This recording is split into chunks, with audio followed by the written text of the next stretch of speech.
Differential Cost Analysis Part 2.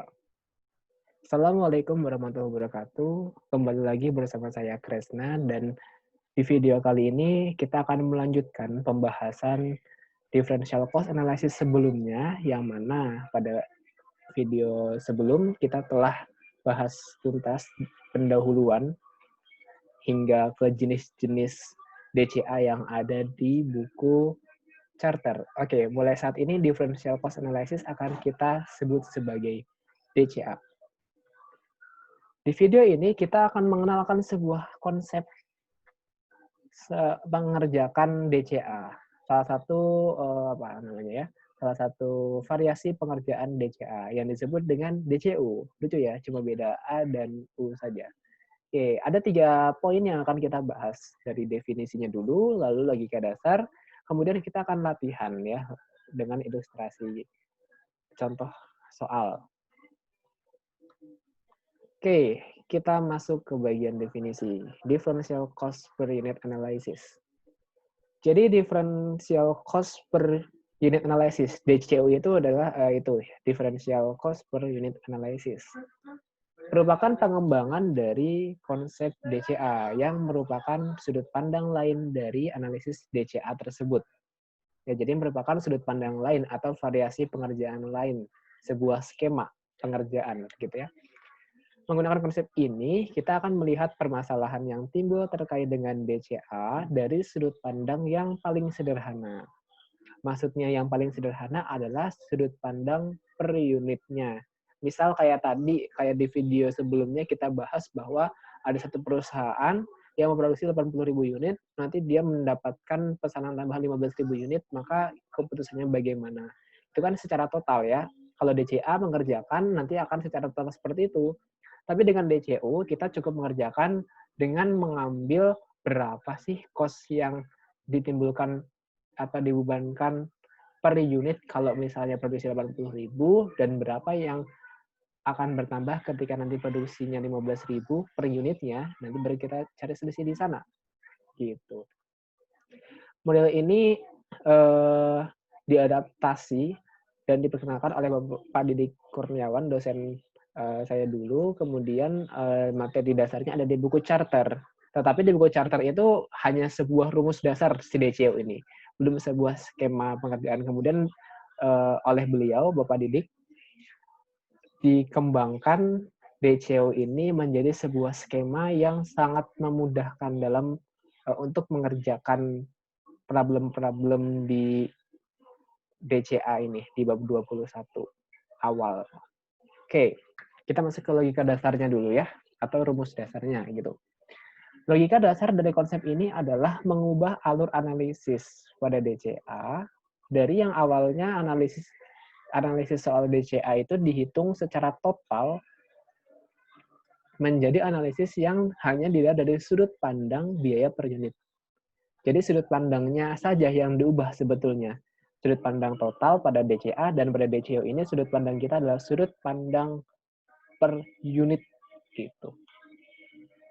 Hal tersebut akan dapat meringkas waktu pengerjaan dan memperkecil angka di dalam perhitungan yang dapat mengurangi error perhitungan yang mungkin terjadi. Kita tahu ya, semakin banyak angka yang ditulis, semakin banyak kemungkinan error terhadap tulisan kita, perhitungan kita, menulis angka yang kurang sempurna, misal karena buru-buru sehingga nanti akan menyebabkan kesalahan beruntun gitu, dan lain sebagainya. Dengan semakin sedikit menulis, sebetulnya kan semakin sedikit kemungkinan salah gitu. Nah, DCU ini dapat dilakukan dalam hampir seluruh ya saya ralat, karena nggak semua bisa diselesaikan dengan DCU. Ada beberapa faktor nanti kita bahas di tengah ya, di mana DCU ini tidak bekerja. Tapi untuk sebagian besar permasalahan-permasalahan di DCA ini bisa juga diselesaikan dengan DCU. Gitu. Nanti pola-pola pengerjaan DCU akan mengikuti pola DCA-nya. Jadi setiap problem itu, nanti kan kita akan bahas 4 problem ya teman-teman. Nah, setiap problem itu dia punya skemanya, punya cara menghitungnya masing-masing. Dari 4 itu semuanya berbeda. Nanti kita lihat ya, gimana perbedaan mengerjakan antara yang satu dengan yang lain.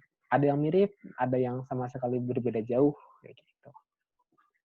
Nah, untuk mempertajam pemahaman kita mengenai konsep differential cost per unit analysis, kita akan melihat ilustrasi pada slide berikut. Sebelumnya saya kenalkan dulu rumus dasar DCU. Ini DCU itu sebenarnya differential cost dibagi differential quantity.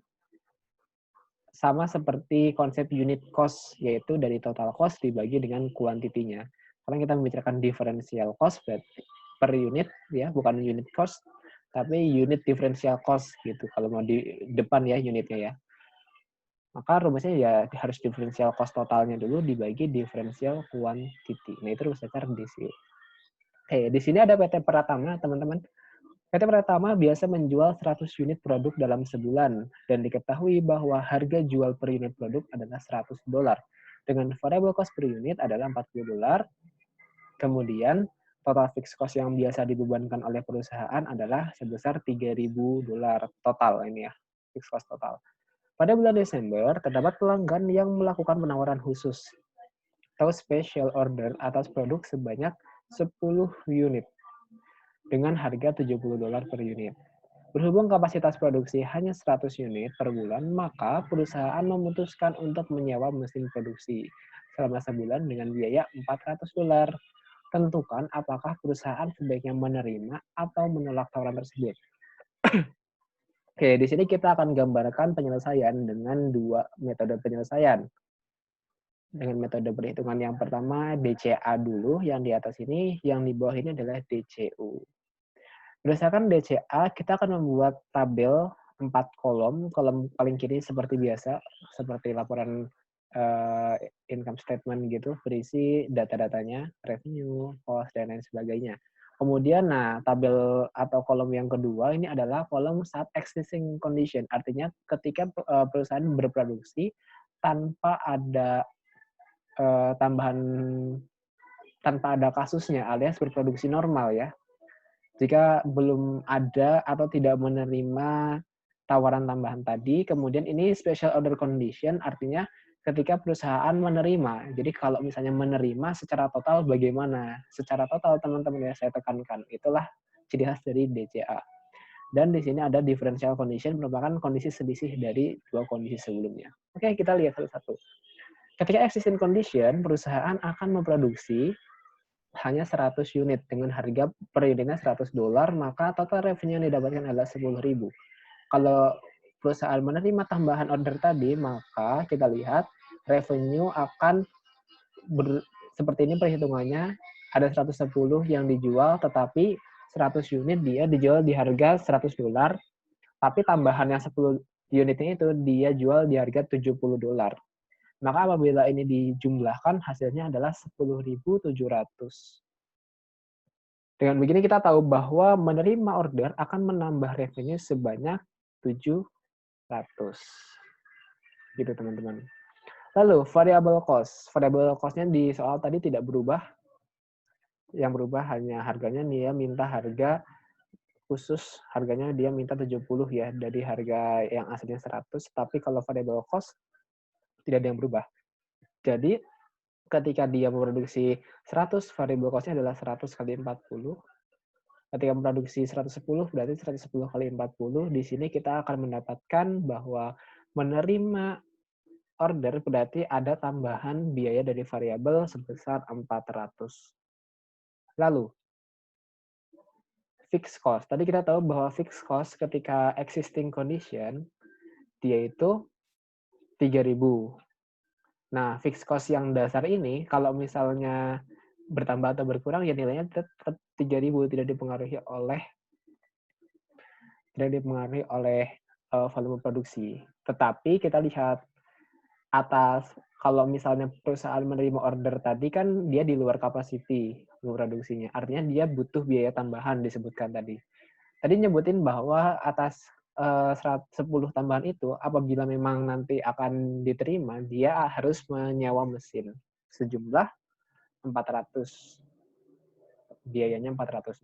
Sehingga dari komponen yang fixed cost ini yang sudah diperhitungkan additional fixed cost-nya, jika perusahaan menerima gitu ya, keputusan menerima, maka akan terdapat differential cost sebesar 400. Jika kita gabungkan, maka kesimpulannya adalah apabila special order diterima, perusahaan akan mengalami atau mendapatkan differential revenue 700 dan differential cost total adalah 400 tambah 400 jadi 800. Artinya apa teman-teman? Artinya keputusan special order ini jika diterima akan merugikan perusahaan karena secara differential total revenue perusahaan hanya bertambah 700 sedangkan total cost-nya bertambah 800. Perusahaan akan rugi sebesar 100. Meskipun teman-teman, meskipun masih tetap profit di ending ketika menggunakan special order condition, tetapi secara diferensial dia rugi. Jadi sebaiknya manajemen tidak mengambil keputusan tersebut. Tuh.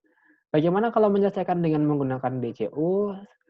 Menyelesaikan dengan menggunakan DCU ini sangat-sangat singkat sekali.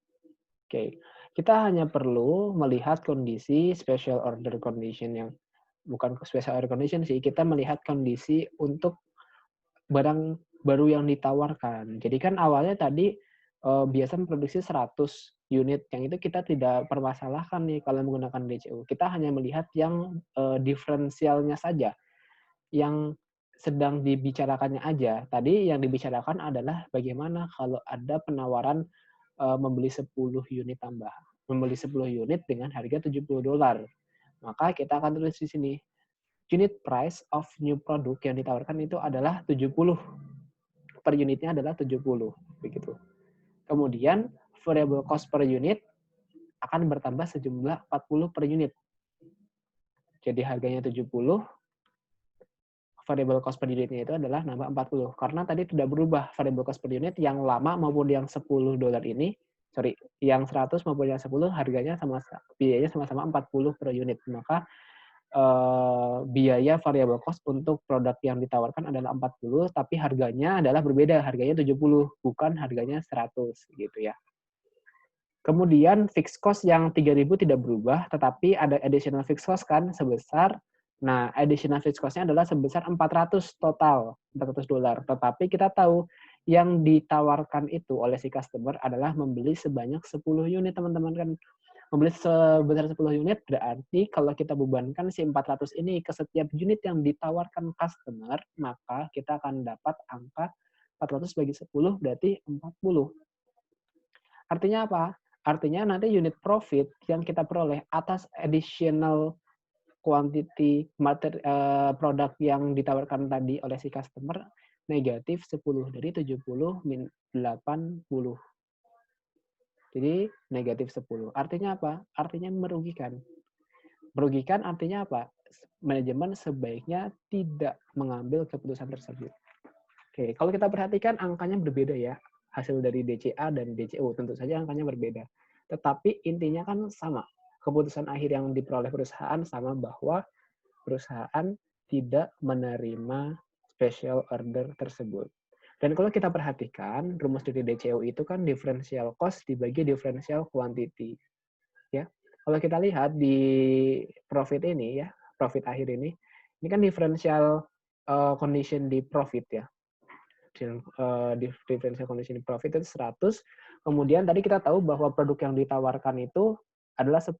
Berarti differential quantity-nya itu adalah 10 unit.